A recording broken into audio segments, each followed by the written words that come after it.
கிட்டத்தட்ட ஒரு 15 கிலோ இருக்கும். தொழில வந்து 5 நாள் ஆச்சு. சோறு அடக்க மீன் உங்களுக்கு காட்டுதாரு.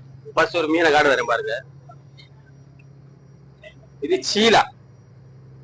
நம்ம இடத்துல நெம்மீன் சொல்லுவாங்க.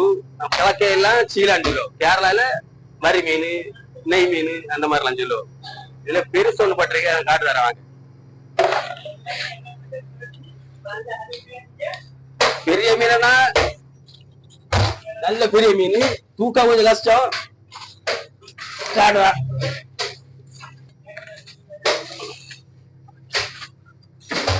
ஒரு கிலோ 1000 ரூபாய்க்கு போகும். எனக்கு நீளத்து இருக்கு. கிட்டத்தட்ட ஒரு 15 கிலோ இருக்கும். எவ்வளவு பெருசுன்னு பாத்தீங்களா? எவ்வளவு நீளம். உங்க ஊர்ல எவ்வளவு ரேட்டுன்னு சொல்லி கமெண்ட் பண்ணுங்க.